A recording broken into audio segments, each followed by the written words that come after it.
Good morning, students. So, I hope that previously, whatever I have taught you, you do not have any query or any doubt, and you must be completed all the work I have given you earlier from the previous chapter. Okay? So, today we are going to discuss about the devotional paths to the divine, that is chapter 8 of history. ठीक है? देखते हैं इसमें क्या बातें की जा रही हैं. बिकॉज चैप्टर का नाम ही दिखा रहा है devotional paths to the divine. Means एक डिवोशनल पाथ की बात हो रही है कि जो हम आज के टाइम में जो ईश्वर को मानते हैं, ईश्वर के प्रति हमारी जो श्रद्धा है, आस्था है, उसका जो रास्ता है, उसके तरफ जो हम गए हैं वो कैसे गए हैं, किस तरह से हमें पता चला कि हमें भक्ति करनी चाहिए, हमें पूजा करनी चाहिए, हमें भगवान की श्रद्धा करनी चाहिए. ये चीज़ें किस तरह से हमारे बीच आई हैं, हमारे अंदर आई हैं, उसके बारे में ये चैप्टर आपको बताएगा. ठीक है. So let's move on to the topic. You may have seen people perform rituals of worship or singing bhajans, kirtans or qawwalis or even repeating the name of God in silence and noticed that some of them are moved to tears.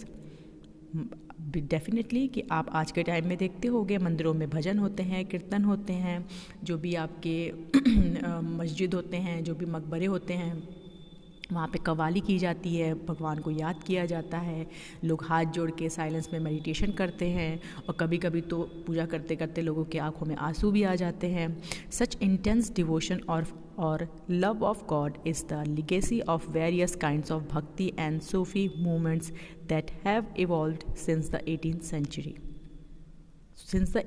century. Okay. और ये जो intense devotion है, जो भगवान के प्रति जो प्रेम है, जो ये इंटेंस डिवोशन देख रहे हो भगवान के लिए, जो भगवान के प्रति श्रद्धा देखते हो आज लोगों में, वो कहीं ना कहीं आपका एक बेस से आया है, जो कि है भक्ति और सूफी मूवमेंट्स, जो 8th century में 8th century में जो इवॉल्व हुआ था, जो हम सब के बीच में, जो बाहर जो रोशनी में कह लो, लाइट में कह लो, आया था. ठीक है. The idea of a supreme God. अब सुप्रीम गॉड का आइडिया कहाँ से आया, कैसे आया, देखते हैं. Before large kingdoms emerged, different groups of people worshipped their own gods and goddesses. जब बहुत बड़े बड़े किंगडम्स एमर्ज नहीं हुए थे, एग्जिस्टेंस में नहीं आए थे, अस्तित्व में नहीं आए थे, तब हर लोग हर जगह अपने अपने वहाँ के देवी देवताओं की पूजा करते थे. चाहे वो कोई पौधा हो, चाहे वो हवा हो, चाहे वो कोई आग हो, चाहे वो कोई भी चीज़ हो, जिसको भी वो मानते थे वो उसकी पूजा करते थे. As people were brought together through the growth of towns, trade and empires, new ideas began to develop. और जैसे जैसे आपके एम्पायर्स अस्तित्व में आने लगे, शहर बनने लगे, ट्रेड होने लगा, नए नए आइडियाज़ लोगों के बीच में आने लगे, लोगों की जो मान्यताएं थी वो भी धीरे धीरे बदलने लगी. जो उनका विश्वास, जो उनकी श्रद्धा, जो उनकी आस्था थी, वो धीरे धीरे एक रूप लेने लगी थी. The idea that all living things pass through countless cycles of birth and rebirth, performing good deeds and bad, came to be widely accepted. और वो आइडिया था कि जो मरता है उसका पुनर्जन्म भी हो, मतलब वो मर के फिर उसका कहीं ना कहीं जन्म होता है. ठीक है. The birth of after the death. ठीक है ना. रीबर्थ का जो आपका वो था, क्या बोलते हैं, आइडिया था, फैक्ट था, वो लोगों के बीच में आने लगा. ठीक है ना. और लोगों के बीच में बहुत सारी चीज़ें, जैसे कि अच्छे काम का क्या नतीजा होता है, बुरे काम का क्या नतीजा होता है, मतलब होता है ना कर्मा का कॉन्सेप्ट भी लोगों के बीच में तब तक आने लगा था. Similarly the idea that all human beings are not equal even at birth gained ground during this period. और ऐसे ही आइडिया जिसमें आपका सभी लोग इक्वल नहीं हैं, ये भी लोगों के बीच में आगे आ चुका था. एक तरफ तो अच्छी चीज़ें आई थी कि पूजा हुआ, आपका कर्मा का कॉन्सेप्ट आया, लेकिन दूसरी तरफ इसी आइडिया के साथ साथ एक और आइडिया लोगों के बीच में आने लगा, जो कि था कि all human beings are not equal. The belief that social privileges came from birth in a noble family or a high caste was the subject of many learned texts. और बहुत सारे ऐसे जो टेक्स्ट थे, जो बुक्स थी उस time पे जो आई थी, जो ऋषि मुनियों ने लिखी थी, उसमें ये बातें कही गई थी कि जो भी आपका प्रिविलेजेस है, जो भी लाभ है, जो भी अच्छी चीज़ें हैं, वो सिर्फ और सिर्फ नोबल फैमिली को या हायर कास्ट को मिलेंगी। लोअर कास्ट का उसमें कोई रोल नहीं है, कोई शेयर नहीं है। ये बात भी लोगों के बीच में आ चुकी थी। Many people were uneasy with such ideas and turned to the teachings of the Buddha or the Jainas, according to which it was possible to overcome social differences and break the cycle of rebirth through personal effort. और इन सब चीज़ों से ही तंग आ करके जो लोग इन सब भावनाओं से, इन सब धारणाओं से, इन सब आइडियाज़ से जो परेशान थे जो लोग, उन्होंने क्या किया, उन्होंने इस चीज़ को छोड़ करके बुद्धिज़्म और जैनिज़्म की तरफ आकर्षित होने लगे, जिसमें कि ये कहा गया था कि आप जो उनकी जो टीचिंग थी वो थी अच्छे कर्म। उनकी जो टीचिंग थी वो थी कि हम जो रिबर्थ की साइकिल है, जो मौत और मृत्यु और जीवन का जो बीच का जो गैप है, जो जितनी भी मुश्किलें हैं लाइफ की, वो सब हम अपने खुद के प्रयत्न से ख़त्म कर सकते हैं। इनका मानना था बुद्धिज़्म और जैनिज़्म का। Others felt attracted to the idea of supreme God who could deliver humans from such bondage if approached with devotion और भक्ति। और कुछ तो इस आइडिया की तरफ भी अट्रैक्ट हुए, जिस आइडिया में ये बात कही गई थी कि एक सुप्रीम गॉड है जो हमें इस संसार के दुख तकलीफ के बंधनों से आज़ाद कराएंगे अगर हम उनकी आराधना, उनकी पूजा पूरे दिल और श्रद्धा से करें। This idea advocated in the Bhagavad Gita grew in popularity in the early centuries of the Common Era। और उसी टाइम पे ये आइडिया का जो बेस था वो कहाँ से आया था? जो सुप्रीम गॉड का जो आइडिया था वो आया था आपका भगवद गीता से, कि अगर हम सच्चे दिल से अच्छे कर्म करें, अच्छा करें, भगवान की आराधना करें, तो वो हमें इन सब दुखों के बंधनों से मुक्त कर सकते हैं। भगवद गीता में ये बात कही गई थी और वो भगवद गीता का जो कॉन्सेप्ट था वो भी लोगों के बीच में उस टाइम पे आ चुका था। Shiva, Vishnu and Durga as supreme deities came to be worshipped through elaborate rituals। और शिव, विष्णु और दुर्गा की पूजा भी उस टाइम पे स्टार्ट होने लगी थी। At the same time gods and goddesses worshipped in different areas came to be identified with Shiva, Vishnu और दुर्गा। और सेम टाइम पे शिवा, विष्णु और दुर्गा के डिफरेंट जो रूप थे उनकी भी पूजा आपकी स्टार्ट हो चुकी थी। In the process local myths and legends became a part of the Puranic stories. और इसी समय आपके जो मिथ थी, जो एक कहते हैं ना र्यूमर्स जिसको बोलते हैं, legends became a part of Puranic stories and methods of worship recommended in the Puranas were introduce into the local cults. और उसी टाइम पे आपकी पुरानिक स्टोरीज और जो पुराण होते हैं उनके बारे में भी लोगों के बीच में जागरूकता आ चुकी थी। Eventually, the Puranas also laid down that it was possible for devotees to receive the grace of God regardless of their caste status। और पुराना में ये बात कही गई थी कि कोई भी कास्ट का पर्सन हो उसके ऊपर भगवान की कृपा बनी रह सकती है, ठीक है, चाहे वो किसी भी कास्ट से बिलोंग करता हो। The idea of bhakti became so popular that even Buddhists and Jainas adopted these beliefs।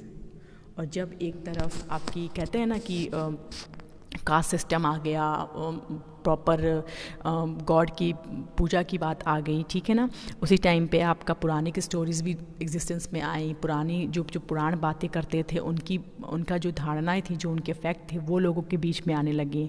और धीरे धीरे लोग बुद्धिज़्म की तरफ जा गए, जैनिज़्म की तरफ गए। लेकिन सबसे बड़ा जो एमर्जेंस हुआ उस टाइम पे वो था आपका भक्ति का एमर्जेंस, जिसकी तरफ आपके बुद्धिज़्म और जैनिज़्म भी कहीं ना कहीं झुकने लगे थे, ठीक है। So what this is saying कि जब ये सब चीज़ें एग्जिस्टेंस में आने से पहले लोग अपने जो लोकल देवी देवता हैं, जो मतलब जिसको भी वो मानते थे, लाइक चाहे वो कोई सामान हो, कोई ऑब्जेक्ट हो, किसी भी चीज़ की जो वो पूजा करते थे वो उनकी पूजा करते थे। बट धीरे धीरे जब चीज़ें बदलने लगी, डेवलपमेंट होने लगा, एम्पायर बनने लगे, लोगों के बीच में डिफरेंट टेक्स्ट आने लगे, ठीक है ना, आइडियाज़ आने लगे, तो लोगों को पता चलने लगा कि और किस तरीके से वो अपनी आराधना को, अपने डिवोशन को भगवान को दिखा सकते हैं, ठीक है। और उसी में से एक तरीका था भक्ति के थ्रू।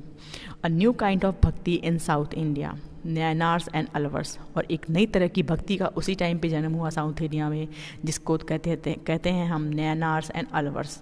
दो ग्रुप, मतलब दो तरीके के आपके भक्ति कल्ट, भक्ति ग्रुप डिवाइड हुए साउथ इंडिया में, एमर्जेंस में आए एक्चुअली, जो थे नैनार्स एंड अलवर्स। देखते हैं who were they. The 7th to 9th centuries saw the emergence of new religious movements led by the Nayanars, saints devoted to the Shiva. और 7th to 9th century में के time पे जब आपकी भगवत गीता और पुराण एग्जिस्टेंस में आ चुके थे, उसी टाइम पे साउथ इंडिया में दो नई तरीके के भक्ति भक्ति ग्रुप आपके एमर्जेंस में आए, जो कि थे आपके Nayanars and Alvars. So Nayanars means आपके शिवा की पूजा करने वाले, और अलवर मीन्स जो लोग आपके विष्णु की पूजा करते हैं, उनको अलवर्स बोला जाता था उस टाइम पे। और नैनार्स कौन थे? वो संत, वो ऋषि मुनि जो शिव की पूजा करते थे।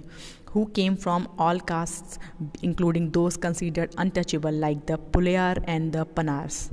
और इस ग्रुप में ऐसा कुछ नहीं था कि कोई लोअर कास्ट का है या अपर कास्ट का है वही मेंबर आ सकता है, नहीं। ये जो दो आपके कल्ट थे, जो दो आपके भक्ति थे, नैनार्स एंड अलवर्स जो थे, उनमें आपको हर कास्ट के लोग मिलेंगे जो कि शिव की पूजा भी करते थे, और जो अलवर्स के थे वो विष्णु की पूजा करते थे। उसमें ये नहीं था कि ऊंचे कास्ट या लोअर कास्ट वाला सीन इसमें नहीं था, ठीक है ना। इसमें आपके हर कास्ट के लोग इन्वॉल्व थे। देन और जो अनटचेबल उस टाइम पे जिस कास्ट को मानते थे उनको एक नाम दिया गया था, दैट इज़ पुलेयर एंड पनार्स बोलते थे, ठीक है। तो इसको अंडरलाइन कर लीजिएगा कि नैनार्स कौन थे और अलवर्स कौन थे।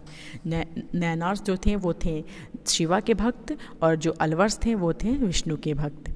दे were sharply critical of the Buddhist and Jainas and preached ardent love of Shiva और Vishnu as the path to salvation। और ये बुद्धिज़्म और जैनिज़्म के बिल्कुल अपोजिशन में थे। मतलब इनका मानना था कि अगर आपको मुक्ति चाहिए, मोक्ष चाहिए, तो आपको शिव और विष्णु की पूजा करनी चाहिए।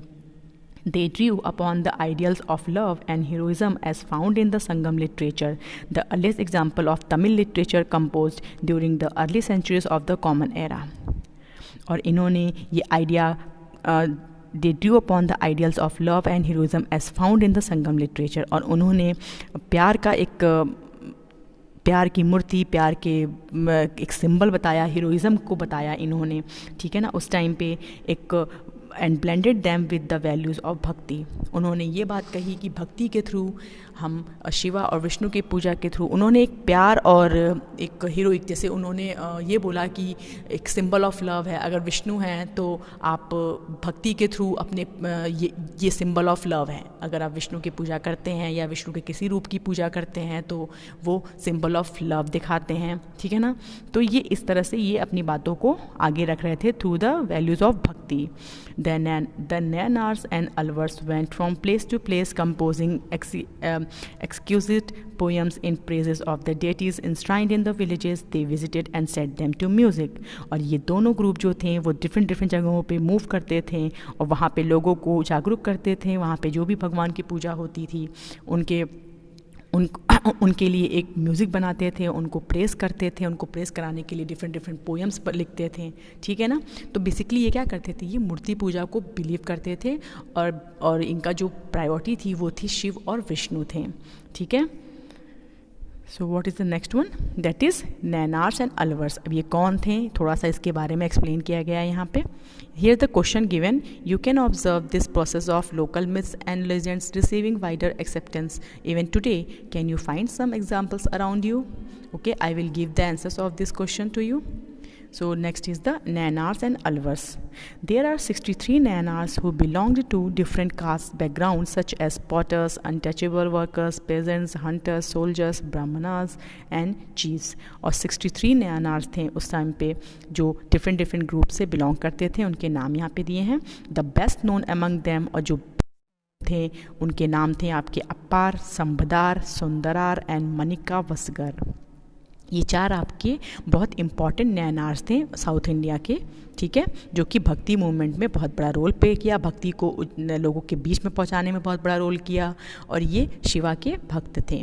There are 2 sets of compilation of their songs. और यहाँ पे 2 सेट बनाए गए हैं इनके सॉन्ग के कंपाइलेशन का, 2 सेट है, तेवाराम एंड तिरुवक्कम। तो यह पूरा का पूरा आप एकदम कहते हैं इस बॉक्स को ही आप इम्पॉर्टेंट मार्क कर लीजिएगा कि आपको पता हो, आपके एग्ज़ाम में अगर आए तो आप बिल्कुल भी अननोन या इससे एकदम अनअवेयर ना हो, ठीक है। There were 12 Alvars who came from equally divergent backgrounds, the best known being Peri Alvar, his daughter Andal, Tondar, the Podi Alvar and Nam Alvar। ठीक है, आपके टोटल 12 अलवर्स थे, जिसमें आपके इम्पॉर्टेंट जो थे वो थे पेरियावलर और उनकी बेटी अंदल। देन नेक्स्ट थे आपके टोंडरादी पोडी अलवर एंड नमलवर। ठीक है, their songs were compiled in the Divya Prabandham. ठीक है, और इनके जो सॉन्ग थे उनको एक कंपाइल करके एक नाम दिया गया, दैट इज़ दिव्य प्रबंधम। ठीक है, तो याद रखिएगा जो नैनार्स के जो सॉन्ग कंपाइलेशन का था उनका नाम था तेवारम एंड तिरुवक्कम, और जो कंपाइल करके सॉन्ग बनाया गया उसका नाम था दिव्या प्रबंधम। ठीक है, दिव्या प्रबंधम में आपको अलवर्स के सॉन्ग मिलेंगे और नैनार्स में आपको तेवारम एंड तिरुवक्कम के सॉन्ग मिलेंगे। ठीक है, सॉरी तेवारम एंड तिरुवक्कम में आपको नैनार्स ने जो भी सॉन्ग कंपाइल किया है वो मिलेंगे, और आपके दिव्या प्रबंधम में आपके अलवर्स के जो भी सॉन्ग उन्होंने कंपाइल किए हैं वो देखने को मिलेंगे, सुनने को मिलेंगे। ठीक है, between the 10th and 12th centuries in Chola and Pandya kings built elaborate temples around many of the shrines visited by the saint poets, strengthening the links between the bhakti tradition and temple worship। और जब 10th and 12th century आई तो उस बीच में बहुत सारे rulers like south के जो भी फेमस रूलर थे चोला एंड पांड्याज, उन्होंने बहुत सारे टेम्पल्स बनवाए। जो भी जगह जो जब खुली जगह पे लोग पूजा पाठ करते थे वहाँ पे टेम्पल बनवा के उनके भगवान की वहाँ पे मूर्ति बसाई, और उन्होंने एक कॉन्सेप्ट नया डाला, दैट इज़ भक्ति मूवमेंट को टेम्पल वर्शिप से, भक्ति को टेम्पल वर्शिप से कंबाइन कर दिया उन्होंने। पहले क्या था, पहले लोग खुले में भगवान की पूजा करते थे, चाहे वो कोई भी आराध्य उनके हों, देव हों, उनकी वो बिना, उनको ये नहीं पता था कि टेम्पल क्या होता है, कहाँ रखते हैं, उनको बस पता था कि ये हमारे भगवान है और इनकी हमें आराधना करनी है। तो आप कभी कभी जब एंशेंट मूवीज़ कोई देखोगे या कोई डॉक्यूमेंट्री देखो तो आप पता चलेगा आपको कि उस टाइम पे लोग ओपन में भगवान की पूजा करते थे। लेकिन जब कुछ रूलर्स आए जिन्होंने टेम्पल्स बनवाया, जिन्होंने लोगों के बीच में ये बात रखी कि temples are for the god and goddesses, तो उन्होंने उस जगह पे जा कर के टेम्पल्स बनवा करके वहाँ के लोगों के बीच जो देवी देवता थे उनकी मूर्तियों को उन टेम्पल्स में इस्टेब्लिश करवाया और भक्ति को टेम्पल वर्शिप से कंबाइन कर दिया। This was also the time when their poems were compiled besides hagiographies और religious biographies of the Alvars and Nayanars were also composed. और हेजियोग्राफी और religious biographies of Alvar and Nayanars भी आपके जब बहुत सारे पोएम्स भगवान को लेके, उनको डिवोशन को लेके, उनको डिवोशन दिखाने के लिए जब बहुत सारे पोएम बन रहे थे, उसी टाइम पे आपकी हेजियोग्राफी मीन्स होता है रिटन बायो, जो राइटिंग ऑफ संस लाइफ, जो संत की लाइफ के जो बारे में जो एक डिटेल होती है उसको बोलते हैं हेजियोग्राफी। ठीक है, और बहुत सारे रिलीजियस बुक भी उस टाइम पे आपके अलवर्स और नैनर्स के बारे में जो थे वो आपके रिलीज़ हो रहे थे, उस टाइम पे लोगों के बीच में आ रहे थे। ठीक है, today we use these text as sources for writing histories of the bhakti tradition. और आज इन्हीं सोर्सेज का यूज़ करके भक्ति ट्रेडिशन के लिए बहुत सारी बुकें लिखी गई हैं जो कि भक्ति के बारे में बताती हैं, कि भगवान के डिवोशन के बारे में बताती हैं, भगवान के पूजा पाठ, श्रद्धा, आस्था के बारे में बताती हैं। उनका जो बेस था वो यही बुक्स थे जो अलवर्स और नैनार्स लिख के गए हैं। ठीक है, सो यहाँ पे एक बहुत इंपॉर्टेंट जो नैनार की बात हो रही है, डेट इज़ मनिका वसगार। इनकी इमेज आप देख सकते हो यहाँ पे, ये देख सकते हो आप, ये this is the image of, because ये बहुत ज़्यादा प्रोनाउन उस समय के रिनोन्ड संत होते थे, तो इनको कहीं ना कहीं लोग भगवान के बराबर दर्जा देते थे। ठीक है ना, तो ये इसलिए इनकी एक अलग से इमेज बनाई गई थी, अलग से स्टैचू बनाई गई थी, इनको एक डेडिकेट किया गया था इनके प्रेज में कि this is the Nayanar, very famous Nayanar, very famous sant of that time, very कहते हैं नॉलेजेबल संत, इसीलिए इनकी स्टैचू बनाई गई थी। ठीक है, so this is all about this. So this is enough for today lecture. सो अभी मैं इसके कुछ वीडियोज़ और बनाऊँगी, तो ये पार्ट 1 है, इसके अभी और पार्ट्स में बनाऊंगी, तो मैं पार्ट्स में आपको डिवाइड करके वीडियो सेंड करती रहूँगी इस चैप्टर के, और आपको वो वीडियोस देखने हैं, और जो भी मैंने इंपॉर्टेंट मार्क कराया है वो मार्क करना है। और जो भी आपको क्वेरीज हैं, डाउट्स हैं, आप मुझे टेक्स्ट करके पूछ लेना, मैं आपको आंसर्स दे दूँगी उनके। ठीक है, till then have a good care of your self, have a good day all of you.